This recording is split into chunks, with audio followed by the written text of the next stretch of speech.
Baik, teman-teman semua, salam hormat dan salam santun dari kami di wilayah Indonesia bagian timur. Kasus ini semakin terang, tentu teman-teman semua juga sering mengikuti apa yang menjadi proses hukum terhadap Pak Tong Lembong. Baru-baru ini sidang telah selesai dilaksanakan dan menghadirkan dua orang saksi. Dalam dua orang saksi ini memberikan keterangan yang mana keterangan tersebut meringankan Pak Tom Lembong. Nah, ini menjadi berita baru dan berita hangat dan tentu menjadi berita yang menggembirakan terhadap Pak Tong Lembong sendiri. Nah, lalu seperti apa keterangan dari saksi tersebut yang mana dalam hal ini disampaikan oleh penasihat hukum dari Pak Tong Lembong?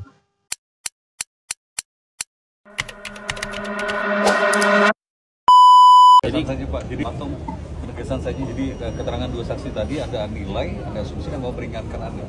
Betul, keterangan saksi tadi itu meringankan posisi Pak Tom selaku terdakwa. Karena apa? Dalam dakwaan itu secara tegas dikatakan Pak Tom Lembong ini memberikan izin impor gula saat surplus gula, saat surplus petani tebu.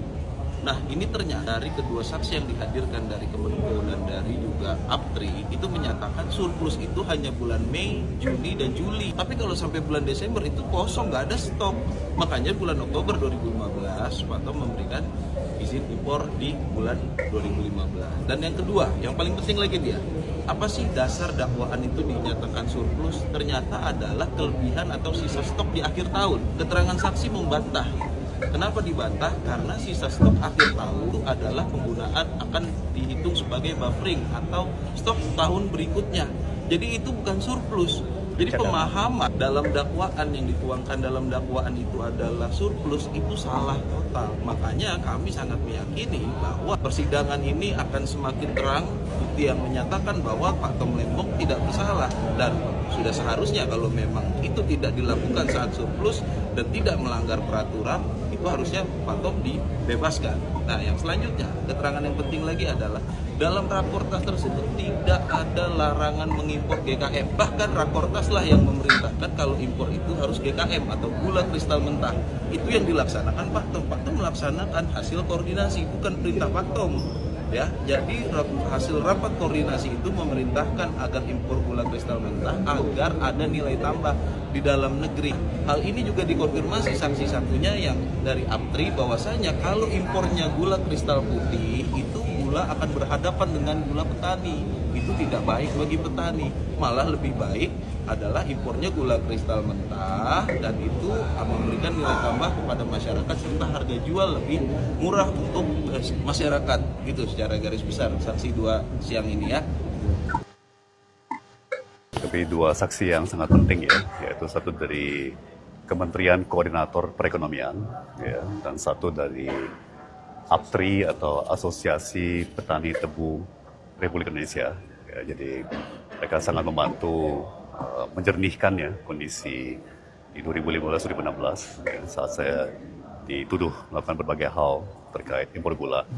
Ya, yang pertama sangat-sangat jelas bahwa saat itu tidak ada surplus gula. Ya. Jadi tidak ada tuh yang namanya saya mengimpor gula saat negara lagi surplus gula. Yang ada adalah surplus gula itu hanya untuk 3 bulan ke depan. Ya, jadi gula dibilang mencukupi untuk Hari Raya Idul Fitri saja, ya bukan sampai akhir tahun 2015. Ya. Dan itu dikonfirmasi oleh saksi dari Kemenko Perekonomian maupun dari Asosiasi Petani Tebu ya. Satu. Kedua, saya dituduh mengimpor gula mentah, ya bukan mengimpor gula putih. Ya. Kejaksaan Agung mengatakan bahwa sesuai aturan harusnya yang diimpor adalah gula putih. Ya, tapi sekali lagi dua-duanya, saksi dari Kemenko Perekonomian maupun dari APTRI mengatakan, kita sejauh mungkin menghindari impor gula putih. Karena dari segi perekonomian itu kurang menguntungkan, ya, karena kita jadinya impor barang jadi, bukan impor bahan baku untuk mengembangkan industri. Ya. Dan dari segi petani tebu juga lebih merugikan. Ya, tadi saksi dari APTRI mengatakan, kalau kita impor gula putih itu langsung dari pelabuhan masuk ke pasar, itu langsung hajar harga gula petani. Ya, sementara kalau kita impor gula mentah, itu lewat proses perindustrian dulu, ya, lewat pabrik-pabrik diolah dulu, nanti ke pasarnya lebih pelan, ya, sehingga dampak negatif kepada harga gula yang diperoleh oleh petani tidak sebesar kalau misalnya langsung impor barang jadi. Ya. Jadi itu yang kedua. Ketiga, saya kira tadi menarik banget ya, saksi dari APRI menyampaikan bahwa ternyata di akhir 2014, Presiden Jokowi itu membubarkan yang namanya Dewan Gula. Ya, jadi ini memang terjadi sebelum saya menjabat, ya, kira-kira setahun sebelum saya menjabat, atau kira-kira 8 bulan ya sebelum saya menjabat. Tapi ternyata dulu ada yang namanya Dewan Gula, ya, dan itu dibubarkan ya, oleh Presiden Jokowi saat itu, sehingga setelah itu ya Asosiasi Petani Tebu tidak lagi diundang ya, ke rapat-rapat dengan kementerian-kementerian, ya, dengan pemerintah untuk memberikan masukan. Ya, jadi saya kira tadi menarik sih, tapi tadi juga saksi dari Asosiasi Petani Tebu menyampaikan ya memang ada petani yang rugi di 2016, ya. Tapi itu bukan karena impor gula, tapi karena tahun itu cuacanya sangat buruk.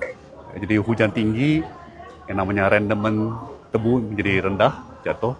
Kemudian juga biaya angkut jadi naik, ya, dan sebagainya karena jalan banjir dan sebagainya ya.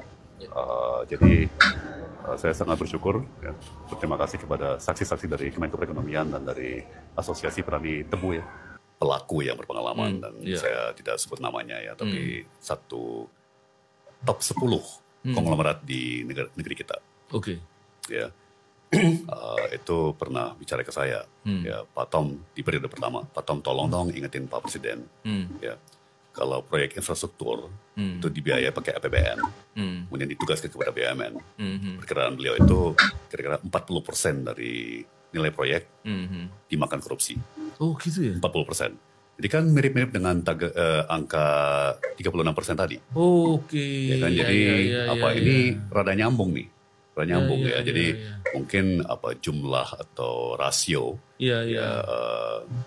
program yang dikorupsi mungkin sudah mencapai ya katakanlah secara konservatif 30 dan bahkan mungkin sampai 40%. Dan itu kelihatannya konsisten. Jadi proyek infrastruktur di BUMN, proyek strategis nasional. Di dalam negeri bahkan perlawanan justru dilakukan oleh netizen yang mulai mempersoalkan proses penangkapan itu.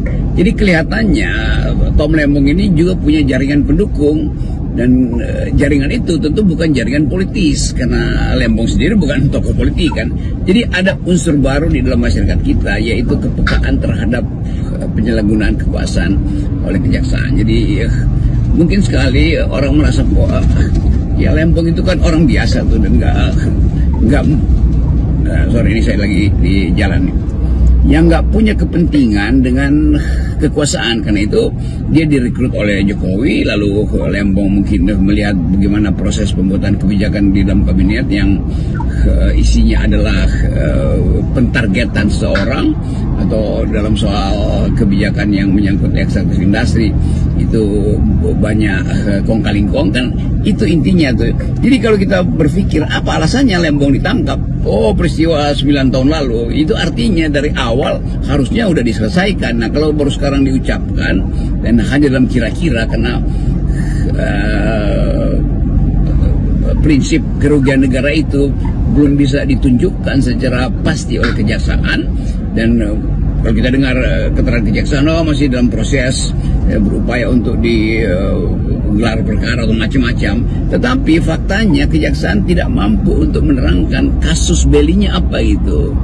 Kasus beli artinya sesuatu kasus yang sedang yang hendak diperangi apa, kasus yang ada di dalam target apa, kan harusnya sudah ada di depan jurnalisme atau di dalam pers bahwa kasusnya adalah soal gula, apa yang terjadi di situ, bahwa kebijakan Lembong itu kalau tidak dilakukan maka negara tidak akan dirugikan, kira-kira begitu formulasinya. Tetapi di belakang itu orang mau tanya apa masalahnya di situ, kan itu kebijakan. Ya kebijakan bisa salah bisa benar, tetapi kalau kebijakan itu dianggap keliru, itu artinya mesti diterangkan siapa yang dapat untung dari kebijakan Lembong itu dalam soal import gula.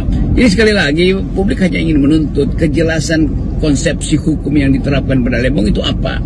Nah pada di dalam hiruk pikuk itu